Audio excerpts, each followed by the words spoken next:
اتل ما أوحي إليك من الكتاب وأقم الصلاة إن الصلاة تنهى عن الفحشاء والمنكر ولذكر الله أكبر والله يعلم ما تصنعون. الحمد لله رب العالمين والصلاة والسلام على نبينا محمد وعلى آله وأصحابه ومن تبعهم بإحسان إلى يوم الدين.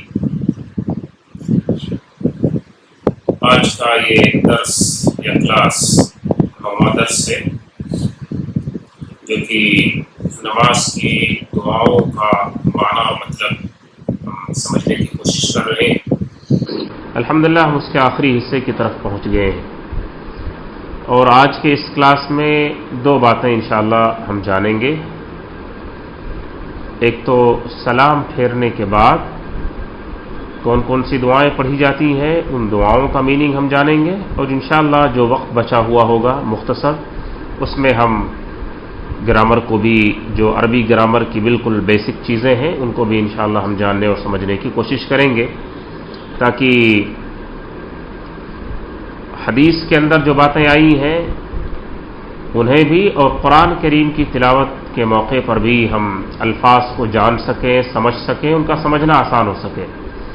کیونکہ ایک لفظ کا میننگ ہمیں معلوم ہے، جب وہی لفظ وہی روٹ ورڈ کے ساتھ جب دوسرے فارم میں آتا ہے تو ہم اس کا معنی نہیں جان پاتے ہیں، محض اس وجہ سے کہ گرامر پتہ نہیں ہوتا ہے. تو انشاءاللہ دونوں باتیں ہم جاننے کی کوشش کریں گے. ہم جب سلام پھیرتے ہیں تو پھر السلام علیکم ورحمۃ اللہ اور السلام علیکم ورحمۃ اللہ داہنے اور بائیں طرف نماز ختم ہو جاتی ہے. اس نماز ختم ہونے کے بعد سب سے پہلا کلمہ، سب سے پہلی دعا یا پہلا جملہ جو رسول اللہ صلی اللہ علیہ وسلم اپنی زبان سے ادا فرماتے تھے وہ آپ بلند آواز سے اللہ اکبر کہتے تھے. ابن عباس رضی اللہ عنہما کہتے ہیں کہ رسول اللہ صلی اللہ علیہ وسلم کی نماز ختم ہو گئی ہے، ہم اندازہ لگاتے تھے بلند آواز سے اللہ اکبر کے ذریعے. لہذا امام کو بھی اونچی آواز سے اللہ اکبر کہنا چاہیے اور مقتدیوں کو بھی کہنا چاہیے. ہماری مسجد میں اس چیز کی کمی ہے، میں نے کئی بار محسوس کیا ہے کہ مقتدیوں کی طرف سے اللہ اکبر اور استغفر اللہ 3 بار یہ دونوں آواز بڑی دھیمی رہتی ہے اور تیز ہونی چاہیے. بلند آواز کے ساتھ کہا جانا چاہیے اور اس کو ذکر کرنا چاہیے. اللہ اکبر جب ہم کہتے ہیں، آپ غور کریں کہ نماز کی شروعات بھی اللہ اکبر سے ہوئی، نماز سلام پھیرنے کے بعد بھی اللہ اکبر ہی کہا گیا سب سے پہلے، اور نماز کے دوران بھی ایک کیفیت سے دوسری کیفیت یا ایک پوزیشن سے دوسری پوزیشن کی طرف جب ہم بدلتے ہیں اور جاتے ہیں، قیام سے رکوع کی طرف، رکوع سے پھر سجدہ کی طرف، سجدہ سے اٹھنے کے لیے بھی، پھر واپس سجدے میں جانے کے لیے بھی، ہر ایک کیفیت یا ہر ایک رکن یا پوزیشن کے چینج ہوتے ہوئے ہم اللہ اکبر ہی کہتے ہیں. اور نماز میں بار بار اللہ اکبر کا ذکر ہوتا ہے. اس کا معنی یہ ہے کہ اللہ سب سے بڑا ہے. اللہ اکبر کا معنی، اکبر کا معنی سب سے بڑا. اللہ یہ اللہ کا ذاتی نام ہے. ایما تدعو فلہ الاسماء الحسنى، سورہ بنی اسرائیل کی جو آخری آیت ہے، قل الحمد للہ الذی لم تو پوری اس آیت میں آپ کو یہی ملے گا کہ اللہ عز و جل کو اللہ کہو یا رحمان کہو، ایما تدعو، اس کو جس نام سے بھی پکارو. تو اللہ عز و جل کا اللہ ذاتی نام ہے. اور اس آیت کی روشنی میں کہا جاتا ہے کہ رحمان، الرحمان بھی اس کا ذاتی نام ہے. باقی جو اور دوسرے ہیں وہ اس کی صفات ہیں. وہ الرحیم کہیں، الغفور کہیں، شکور کہیں، حلیم کہیں، یہ سارے الفاظ، یہ سارے کلمات اس کے صفات ہیں. تو اللہ سب سے بڑا ہے. بار بار ہم اپنی پوری نماز میں اسی چیز کو دہراتے اور ریپیٹ کرتے ہیں کہ اللہ سب سے بڑا ہے. یعنی ہمارے ذہن کے ایک ایک حصے میں، ہماری سوچ و فکر کے ایک ایک کونے میں یہ بات اچھی طرح سے بیٹھ جائے کہ ہم کئی بار یہ کہتے ہیں اپنی زبان سے اور اپنے دل سے یہ مانتے ہیں کہ اللہ ہی سب سے بڑا ہے، یعنی اللہ سے بڑا اب ہمیں کسی کو مان نہیں سکتے، اگر ہم نے کسی کو مانا تو وہ شرک ہوگا۔ اللہ سے بڑا کوئی نہیں، آپ کی مدد کرنے میں، آپ کی تکلیف کو دور کرنے میں، آپ کے لیے خیر کا فیصلہ کرنے میں اللہ ہی سب سے بڑا ہے۔ اس کے بعد رسول اللہ صلی اللہ علیہ وسلم 3 بار کان رسول اللہ صلی اللہ علیہ وسلم اذا انصرف من صلاته استغفر 3۔ حدیث میں ہے کہ نبی صلی اللہ علیہ وسلم جب اپنی نماز سے فارغ ہوتے تھے تو آپ 3 بار استغفر اللہ استغفر اللہ استغفر اللہ کہتے تھے۔ اس حدیث کی روشنی میں کچھ جگہوں پر، خاص طور سے عربوں میں، اللہ اکبر کہنے کا ماحول نہیں ہے، وہ صرف استغفر اللہ استغفر اللہ استغفر اللہ ہی 3 بار کہتے ہیں۔ یہ بھی کہنا صحیح ہوگا اس حدیث کی روشنی میں، لیکن جو اللہ اکبر کہہ کر کے 3 بار استغفر اللہ کہتے ہیں زیادہ بہتر ہے، دونوں حدیثوں پر عمل ہو گیا، ورنہ صرف استغفار کہنے سے بھی بات بن جائے گی اور صحیح ہوگا۔ تو رسول اللہ صلی اللہ علیہ وسلم نے 3 بار اللہ سے استغفار کیا۔ استغفر اللہ کا معنی ہے کہ میں اللہ سے استغفار کر رہا ہوں، میں اللہ سے معافی مانگ رہا ہوں۔ کس چیز کی معافی مانگی جا رہی ہے نماز ختم ہونے کے بعد؟ ابھی تو ہم نے اللہ کی عبادت کی ہے، ابھی تو ہم نے اپنے رب کو راضی اور خوش کرنے کا کام کیا ہے، پھر کون سی غلطی ہے کہ جس پر معافی مانگی جا رہی ہے اور وہ بھی 3 بار؟ اصل میں یہ اس میں 3 بار جو ہم استغفر اللہ کہتے ہیں نماز ختم ہونے کے بعد، اس کے پیچھے کی بھی حکمت کو ہمیں سمجھ لینا چاہیے، اور یہی سب سمجھنا ہے ہمیں، تاکہ یہ سب دعائیں اور الفاظ ایک ٹریڈیشن کی طرح نہیں بلکہ اس کے اصلی معنی کے ساتھ ہمارے دل میں اتر جائیں۔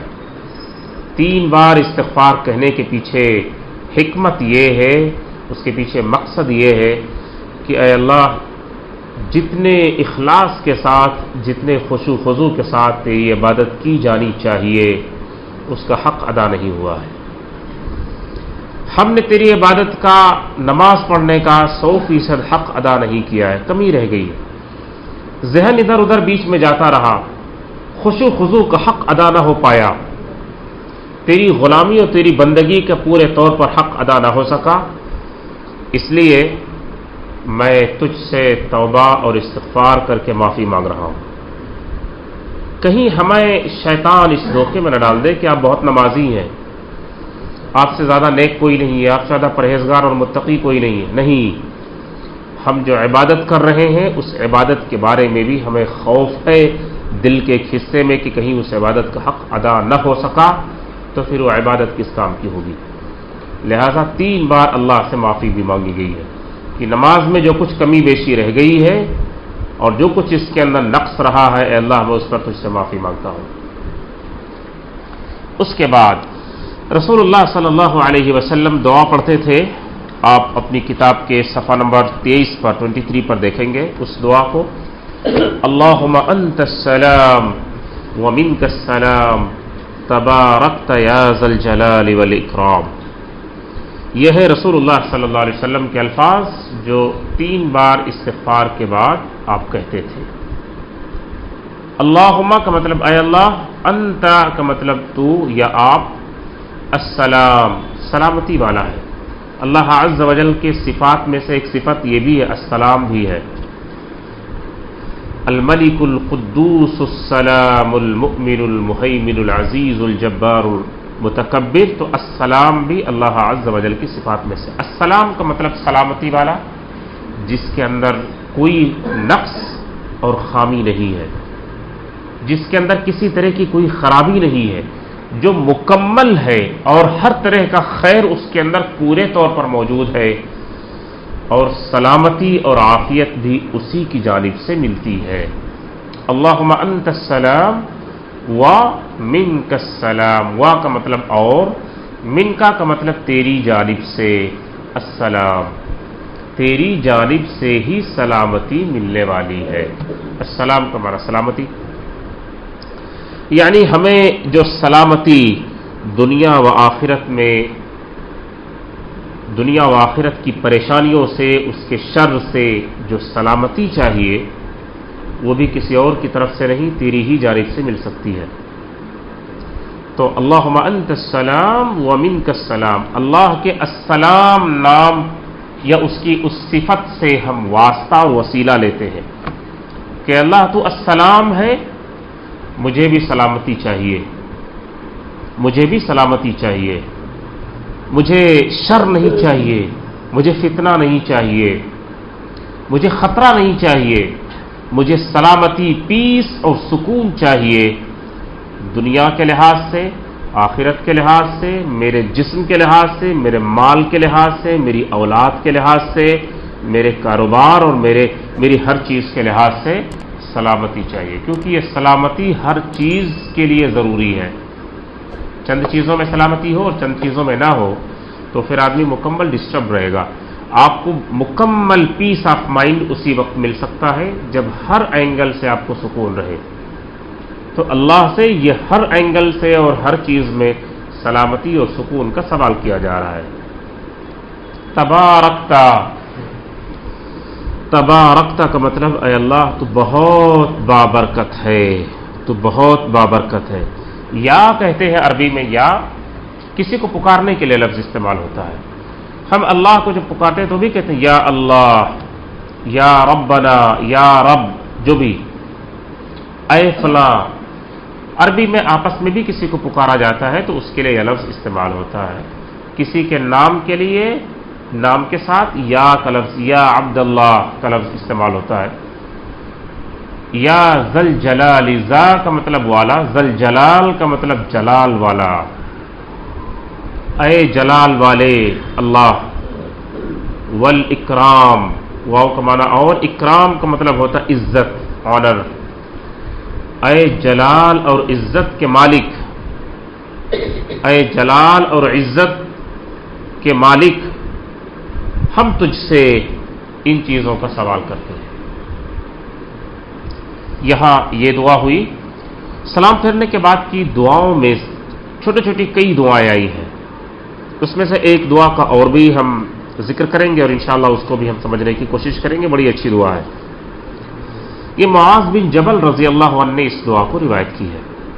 حدیث میں ہے کہ اخذ بیدی رسول اللہ صلی اللہ علیہ وسلم، صحابی رسول معاذ بن جبل رضی اللہ عنہ کہتے ہیں کہ رسول اللہ صلی اللہ علیہ وسلم نے میرا ہاتھ پکڑا اور یہ کہا انی لاحبک یا معاذ، کہ اے معاذ یقیناً میں تم سے محبت کرتا ہوں۔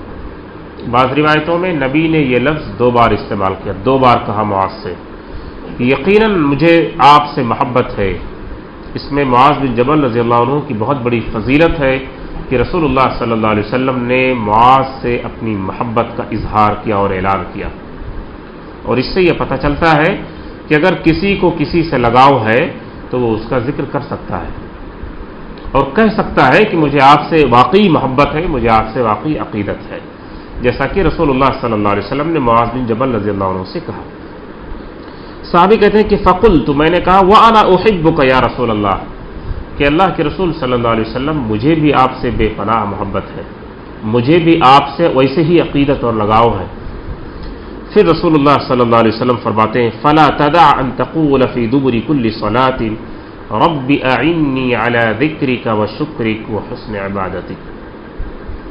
نبی نے اپنی محبت، اپنی خلوص کا اظہار کرنے کے بعد صحابی سے ان کو نصیحت کرتے ہیں۔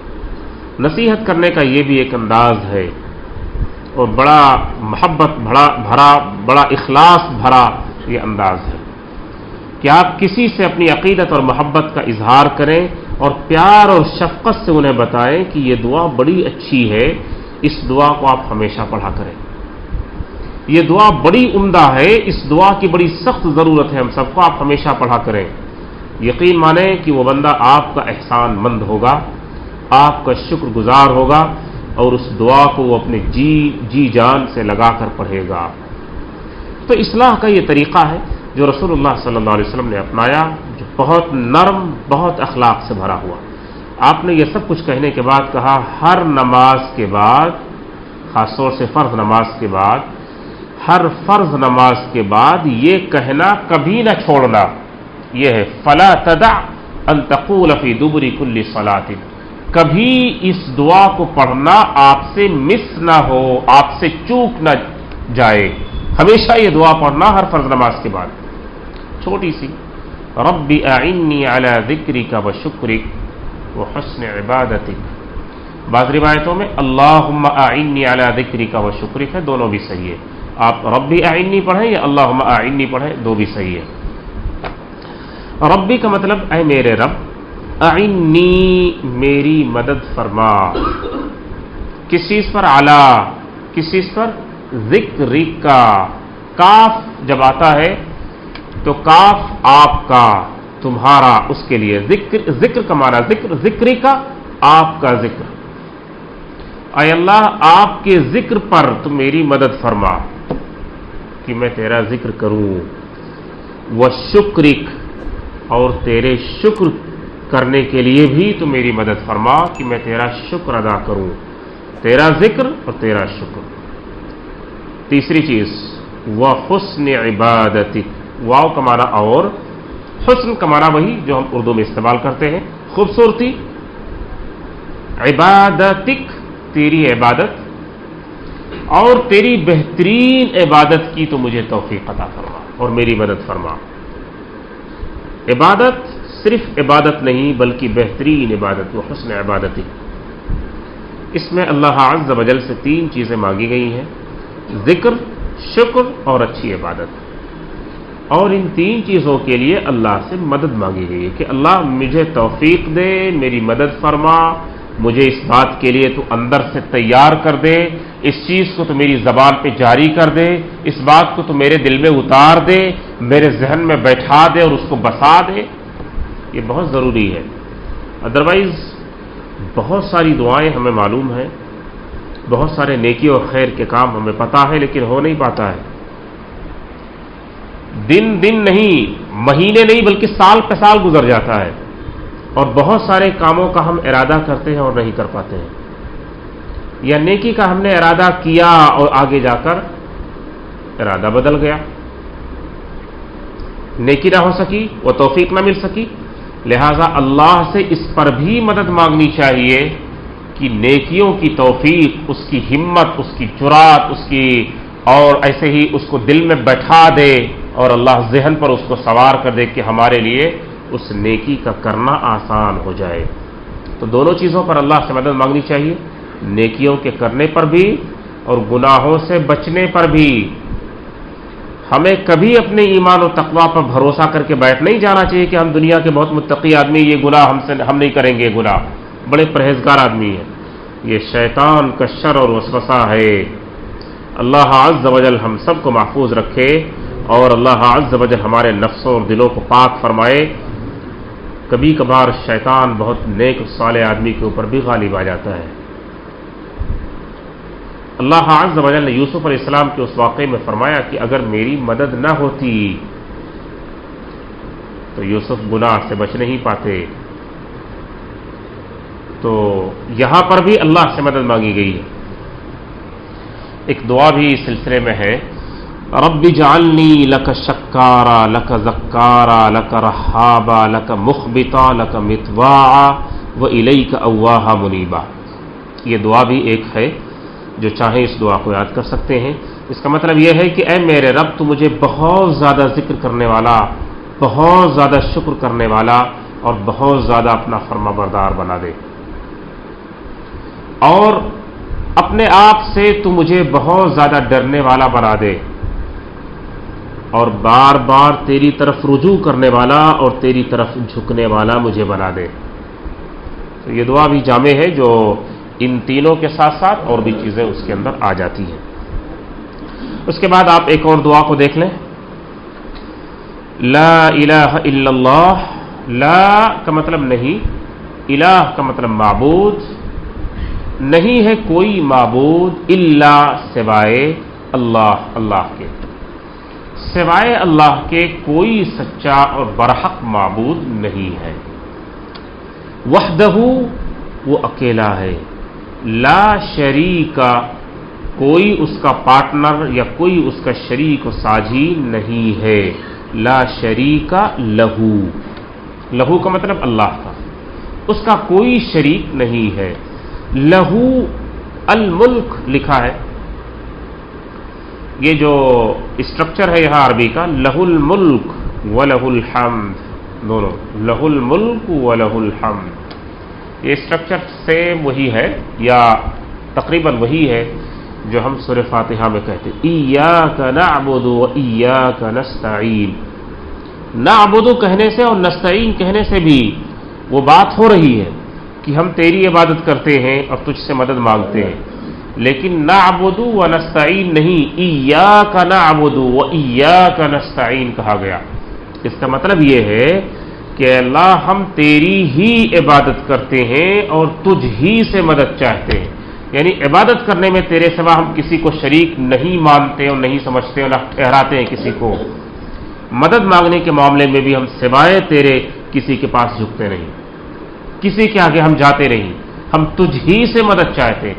یہ لہ الملک کا معنی وہی ہے کہ بادشاہت تیرے ہی لیے ہے، یہاں ہو ہے اس لیے ہم اس کا ترجمہ کریں گے بادشاہت ہر طرح کی، الملک ہر طرح کی بادشاہت، ہر طرح کی حکمرانی، ہر طرح کا غلبہ، طاقت، بادشاہت اسی کے لیے ہے، یعنی اس کی بادشاہت میں رتی بھر بھی کوئی شریک نہیں ہے۔ وَلَهُ اور اسی کے لیے ہے الحمد، ہر طرح کی تعریف، اسی کے لیے ہے ہر طرح کی بادشاہت، اسی کے لیے ہے ہر طرح کی تعریف۔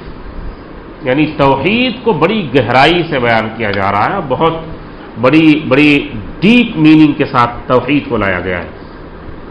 وَهُوَ اور وہ عَلَى كُلِّ ہر چیز پر، عَلَى كُلِّ شَيْءٍ کل کا مطلب ہر، عَلَى کا مطلب پر ہم جانتے ہیں، شَيْء کا مطلب چیز، وَهُوَ عَلَى كُلِّ شَيْءٍ اور وہ ہر چیز پر قدیر، قادر ہے، اس کا پاور، اس کی اتھارٹی، اس کی طاقت، اس کا غلبہ ہر چیز پر ہے، کوئی چیز اس کی اتھارٹی سے باہر نہیں ہے، نہ کوئی انسان، نہ کوئی قوم، نہ کوئی کنٹری اور ملک، نہ کوئی اسٹیٹ، نہ کوئی انڈیویجول، نہ کوئی دنیا کی چیز، نہ زمین میں اور نہ آسمان میں کوئی ایسی چیز نہیں ہے جو اللہ عز و جل کی اتھارٹی سے باہر ہو یا اس کی طاقت سے باہر یا اس کی پہنچ سے باہر ہو، ایسی کوئی چیز نہیں۔ وہ هو علی کل شیء قدیر، وہ ہر چیز پر قادر ہے۔ اس کے بعد ہے اللہم، یہ آخری ہے، اللہم اے اللہ، لا مانع، لا کا مطلب نہیں، مانع کا مطلب روکنے والا، منع کا مطلب منع کرنے والا، روکنے والا، تو لا مانع کوئی روکنے والا نہیں ہے، اے اللہ کوئی روکنے والا نہیں ہے، کیا چیز؟ لیما وہ جو اعطیتا، جو تو نے دے دیا اس کو کوئی روک نہیں سکتا ہے۔ یعنی آپ اس کو ایسے بھی سمجھ سکتے ہیں کہ اگر تو نے کسی چیز کے دینے کا فیصلہ کر لیا تو دنیا اور آخرت میں کوئی اسے روک نہیں سکتا ہے، پھر اس کو وہ چیز مل کر رہے گی۔ اس کے بعد ولا اور نہیں، معطیہ کوئی دینے والا، لما اس چیز کو، جسے ما منعتا جسے تو نے روک لیا، جسے تو نے روک لیا اسے کوئی دینے والا نہیں ہے۔ یعنی اللہ عز و جل اگر کسی کو کسی چیز سے محروم کرنا چاہے تو پھر وہ بندہ اس سے محروم ہی ہوگا، وہ جو مرضی کر لے، جہاں مرضی چلا جائے، اس کو وہ چیز مل نہیں سکتی ہے۔ اور جس کو اللہ جو چیز دینے کا فیصلہ کر لے تو پھر پوری دنیا مل کر بھی اس چیز کو روک نہیں پائے گی، اللہ اس کو دے کر رہیں گے اور اس کو مل کر رہے گا۔ ما یفتح اللہ، قرآن کہتا ہے ما یفتح اللہ للناس من رحمت فلا ممسک لها وما يمسک فلا مرسل له من بعده وهو العزیز الحکیم۔ بالکل جو اس میں ہے وہی قرآن کریم کی آیت میں یہی بیان کیا گیا ہے کہ اللہ عز و جل جس کے لیے اپنی رحمت کے دروازوں کو کھول دے تو اللہ کے کھولے ہوئے اس رحمت کے دروازوں کو کوئی بند نہیں کر سکتا ہے۔ کسی کے پاس اتنی پاور، اتنی اتھارٹی اور جرات اور طاقت نہیں ہے کہ وہ اس کو روک دے یا اس کو ٹال دے یا ڈیلے کر دے۔ اور جس کے اللہ عز و جل نے جس کے لیے اپنی رحمت کے دروازوں کو بند کر دیا تو پھر اس دروازے کو کوئی کھول نہیں سکتا ہے۔ اس کے بعد ولا ينفع، نفع ينفع کا مطلب ہوتا ہے نفع دینا، فائدہ پہنچانا، بینیفٹس۔ ولا ينفع، اور فائدہ نہیں دے گا، ذل جدی، ذل جد کہتے ہیں دولت مند، جد کا مطلب دولت، ذا کا مطلب والا، دولت والا یعنی دولت مند۔ دولت مند کو فائدہ نہیں دے گا کیا چیز؟ من کل جد، من کا مطلب تجھ سے یا تیری جانب سے یا تیرے پاس سے، جو بھی سینٹنس کے حساب سے اس کا ترجمہ کریں گے۔ الجد کا مطلب ہوتا ہے دولت یا طاقت یا پاور یا قوت، یعنی کسی دولت مند کو اس کی دولت تیرے پاس فائدہ نہیں دے گی، کام نہیں آئے گی۔ آخرت کی طرف اشارہ ہے کہ اس دنیا میں دنیا کا سب سے بڑا دولت مند انسان کیوں نہ ہو، قیامت کے دن کوئی فائدہ نہیں۔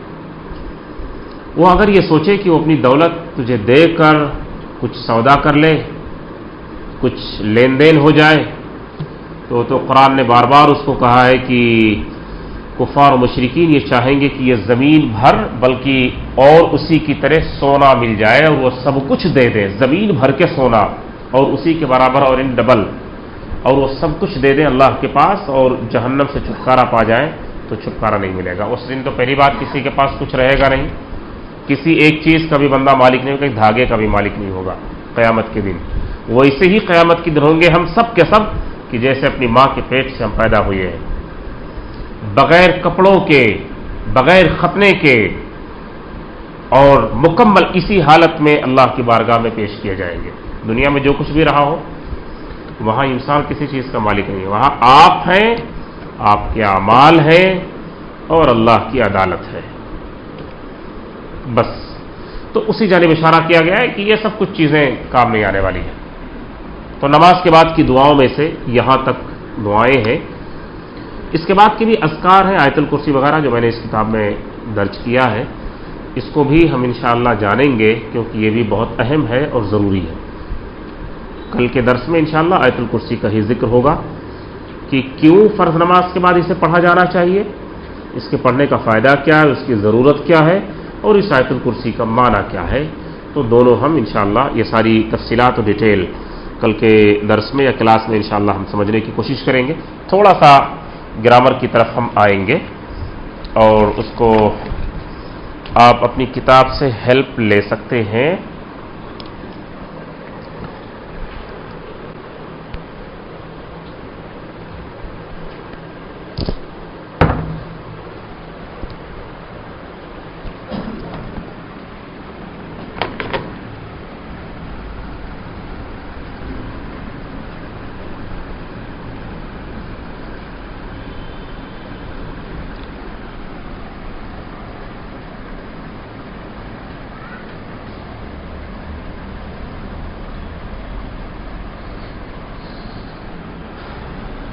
لاسٹ کلاس میں یہ بتایا گیا تھا کہ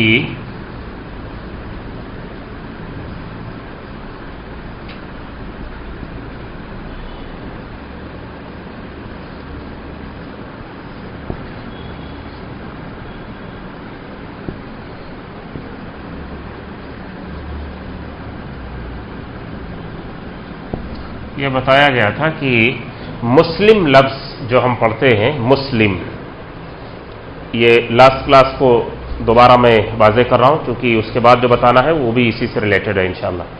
مسلم لفظ ہم ایک دوسرے کو کہتے بھی ہیں، ایک ریلیجن کے طور پر مسلم جو اس کو فالو کرتے ہیں اسلام کو۔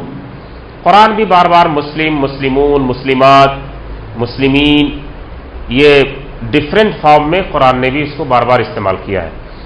مسلم جو لفظ ہے وہ میں نے بتایا تھا کہ یہ سنگولر ہے اور میل کے لیے استعمال ہوتا ہے،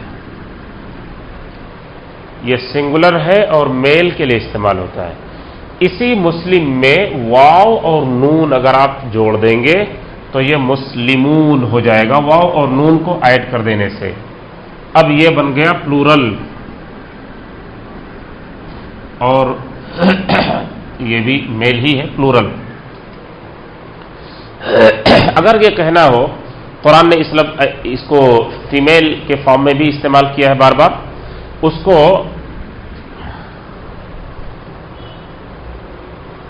کہاں جا کے پھنس رہا ہے بھائی، یہ اس کو چھوڑا دیں گے یہاں.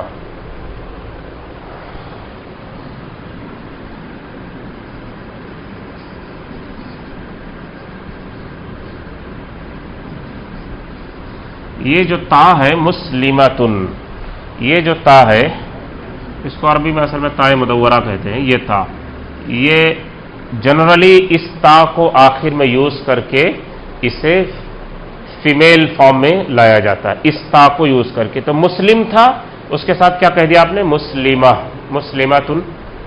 مسلمن سے مسلمتن، یہی مسلم ہے، یہاں پر بھی یہ تا آپ نے ایڈ کر دیا. اب یہ ہو گیا فیمیل.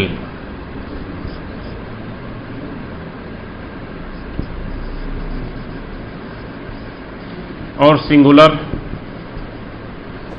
میل سنگولر مسلم، مسلمہ فیمیل سنگولر. اب اس کو اگر آپ کو پلورل بنانا ہے، جو قرآن ان المسلمین والمسلمات والمؤمنین والمؤمنات والقانتین والقانتات والصادقین والصادقات والصابرین والصابرات والخاشعین والخاشعات والمتصدقین والمتصدقات والصائمین والصائمات والحافظین فروجهم والحافظات والذاکرین اللہ کثیرا والذاکرات، اتنے الفاظ ایک ساتھ استعمال ہوئے ایک ہی آیت میں سورہ احزاب میں. تو اب یہ پورے معنی آپ کو سمجھ میں آ جائیں گے، ایک میل دوسرا فیمیل، ایک میل دوسرا فیمیل، مسلمان مرد مسلمان عورتیں، روزہ رکھنے والے مرد روزہ رکھنے والی عورتیں، ذکر کرنے والے مرد ذکر کرنے والی عورتیں. تو آپ کو پوری آیت کا معنی سمجھ میں آ جائے گا.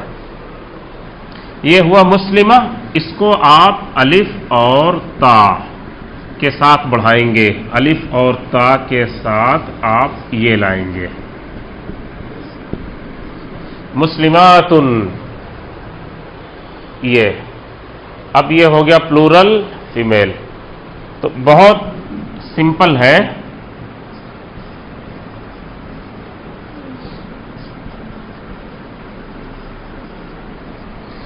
بہت سمپل ہے. اس کو ذہن میں رکھیں گے تو بات آسانی سے آ جائے گی انشاءاللہ ذہن میں. میننگ وہی رہتا ہے، بس وہ میل ہے یہ فیمیل ہے، مذکر اور مؤنث، واحد اور جمع. تو ایسے ہی ایک چیز آپ دیکھیں ہمیشہ آتا ہے،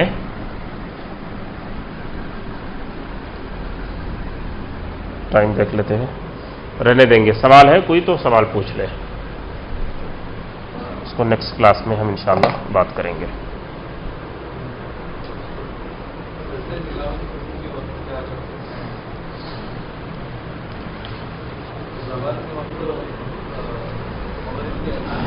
کیا ہے سوال؟ پھر سے ذرا دہرائیں.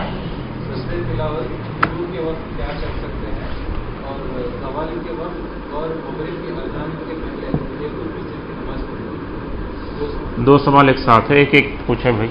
تو سجدے تلاوت کے بارے میں سوال ہے کہ زوال کے وقت اور دوسرے وقت میں کر سکتے ہیں، طلوع کے وقت کر سکتے ہیں کہ نہیں؟ سجدے تلاوت کبھی بھی کیا جا سکتا ہے. جب بھی قرآن کریم کی وہ آیت جو سجدے کی آیت ہے اس پر کوئی پہنچے تو امیڈیٹ سجدہ کر سکتے ہیں. بعد میں بھی کیا جا سکتا ہے اگر کسی نے امیڈیٹ نہیں کیا تو، لیکن سجدے تلاوت کے لیے کسی وقت میں بھی کوئی رکاوٹ نہیں ہے، کبھی بھی کیا جا سکتا ہے. اس کے بعد تحیۃ المسجد کا ذکر ہے. تحیۃ المسجد کے بارے میں سوال ہے کہ زوال کے وقت اور مغرب کی اذان سے پہلے یعنی غروب کے وقت میں آپ کہہ لیں یا اس سے تھوڑا آگے پیچھے، اس وقت پڑھی جا سکتی ہے یا نہیں. نبی صلی اللہ علیہ وسلم نے جو الفاظ استعمال کیے وہ ایسے ہیں کہ اذا جاء احدکم المسجد فلا یجلس حتی یصلی رکعتین، کہ تم میں سے کوئی بھی شخص جب مسجد میں آئے تو 2 رکعت پڑھے بغیر نہ بیٹھے. تو یہاں رسول اللہ صلی اللہ علیہ وسلم نے اس کو کنڈیشنل ہے یہاں پر، جب مسجد میں کوئی آئے تو اس وقت پڑھے. تو وہ مغرب کا وقت ہو رہا ہو یا عصر کے بعد کا وقت ہو، اس سے کوئی فرق نہیں ہے، تحیۃ المسجد کا پڑھنا جائز ہے۔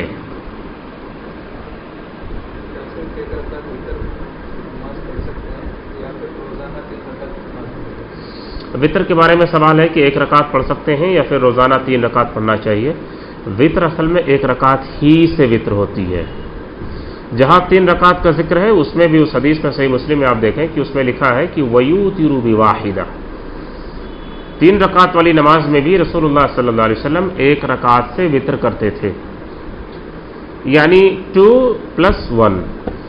تو جب تک یہ آخر والا ایک نہیں پڑھیں گے تب تک وہ وطر نماز نہیں ہوگی۔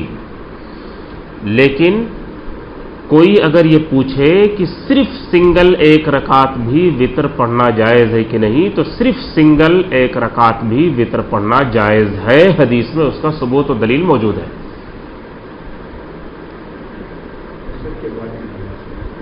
کیا کہہ رہے ہیں؟ عصر کے بعد کیا؟ ہاں، آپ تحیۃ المسجد سے ہی متعلق آپ کا سوال ہے۔ عصر کے بعد میں نے اس کو واضح کر دیا ہے کہ تحیۃ المسجد کے لیے چونکہ یہ ایک عام نفلی نماز نہیں ہے، تحیۃ المسجد کا معاملہ وہ کنڈیشنل ہے مسجد میں داخل ہونے سے، تو وہ عصر کے بعد ہو یا فجر کے بعد ہو۔ ممنوع اوقات جو 3 ہیں کہ جن میں نفل نمازوں کو پڑھنے سے روکا گیا ہے، تحیۃ المسجد اس کے اندر نہیں آتی ہے، پڑھ سکتے ہیں بس۔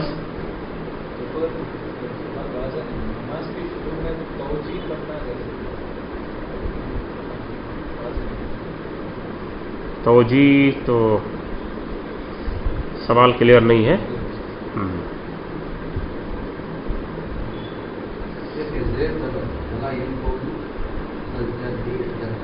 ذل جدی زبر آ گیا ہے تو زیر ہی صحیح ہے، ذل جدی، زا استعمال ہو گیا تو وہ جدی ہی آئے گا گرامر کے حساب سے۔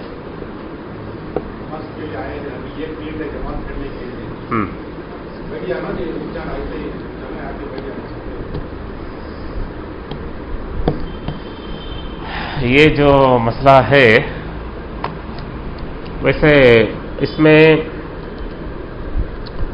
ایک تو اگر اس حدیث پہ عمل کیا جائے کہ جس میں نبی صلی اللہ علیہ وسلم نے فرمایا کہ جب بھی آئے آدمی پڑھے، تو اس حدیث کی روشنی میں مصلی کا یا آنے والے کا یہ کام ہونا چاہیے کہ وہ آئے، 1 منٹ ہے کہ 2 منٹ ہے، اسے اس کی پرواہ کیے بغیر وہ پڑھنا شروع کر دے۔ لیکن پھر اذا اقیمت الصلاۃ فلا صلاۃ الا المکتوبہ، پھر یہ حدیث بھی جا کر وہاں اپلائی ہو جائے گی کہ آپ نماز پڑھ رہے ہیں لیکن اگر اقامت شروع ہو گئی وقت ہوتے ہی تو آپ کو وہ نماز چھوڑ دینی ہوگی، آپ کو تحیۃ المسجد یا سنت جو بھی ہے آپ کو وہ نماز چھوڑ دینی ہوگی، پھر آپ اس جماعت میں آپ شامل ہوں گے اور شریک ہوں گے، کیونکہ اس وقت پھر اور کوئی نماز پڑھنا آپ کے لیے جائز نہیں ہوگا۔ بعض لوگ یہ سوچتے ہیں کہ جیسے ابھی 1 ہی منٹ بچا ہے، 1 منٹ سے بھی کم وقت بچا ہے، ہم 1 رکعت بھی پڑھ نہیں سکیں گے، تو کھڑے کھڑے کچھ اللہ سے دعا کر لیتے ہیں، اذکار کر لیتے ہیں، کوئی بات نہیں، بیٹھنا اتنا بہتر نہیں ہوگا۔ حرام اور ناجائز کی حد تک نہیں ہے میٹر کہ اگر کوئی بیٹھ گیا تو پھر اس کو گنہگار مانا جائے، لیکن چونکہ رسول اللہ صلی اللہ علیہ وسلم نے حکم یہی دیا ہے کہ وہ 2 رکعت پڑھ کے ہی بیٹھے، اس لیے اگر کوئی کھڑے کھڑے دعا اور اذکار اور ذکر کر لیتا ہے تو بہتر ہے۔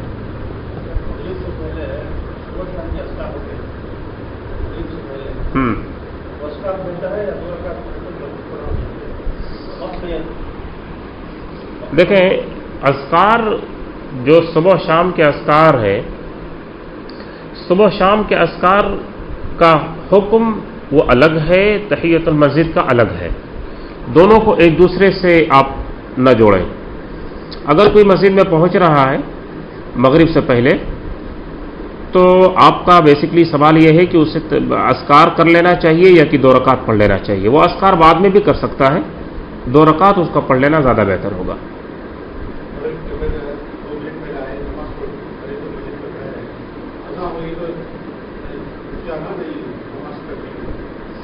اذان اگر اسٹارٹ ہونے لگی، اذان ہونے لگی تو پھر تو آپ کو، اگر آپ نے نماز شروع نہیں کی ہے تو پھر آپ ٹھہر جائیں، آپ اذان کا جواب دیں، اس کے بعد آپ 2 رکعت پڑھیں۔ ہاں نماز آپ نے شروع کر دیا تو پھر کوئی بات نہیں، اذان ہو رہی ہے، ہونے دیجیے، آپ اپنی نماز کمپلیٹ کیجیے۔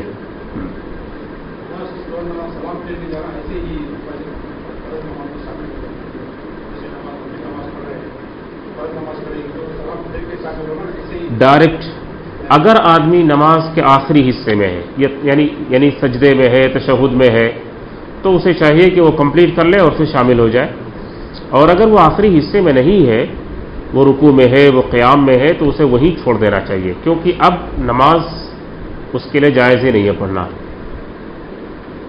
اقامت ہو گئی تو، اذان سے نہیں، اقامت سے۔ کیا کریں؟ اور آگے ہیں، پوچھ لے وہ بھی فٹافٹ۔ نماز کے شروع میں، ہاں نماز کے شروع میں نہیں، اللہ اکبر کہنے کے بعد ثنا کے طور پر اس کو پڑھنا جائز ہے۔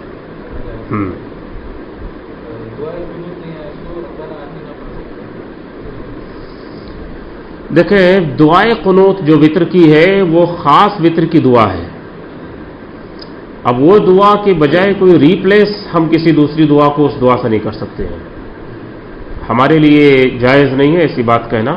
جن کو یاد نہیں ہے ان کو یاد کرنا چاہیے، جب تک یاد نہیں ہے تب تک چھوڑ دینا چاہیے۔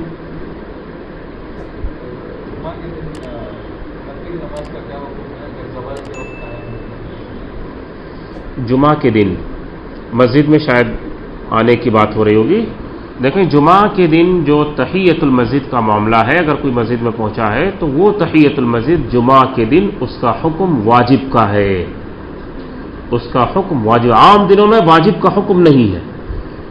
کسی نے نہیں پڑھا تو گنہگار نہیں ہوگا، پڑھنا بہتر ہے، لیکن جمعہ کے دن اس کا حکم واجب کا ہے، آپ بیٹھ ہی نہیں سکتے ہیں جب تک 2 رکعت نہ پڑھ لیں، وہ زوال کا وقت ہو یا جو بھی وقت ہو، اس کی کوئی پرواہ نہیں کی جائے گی۔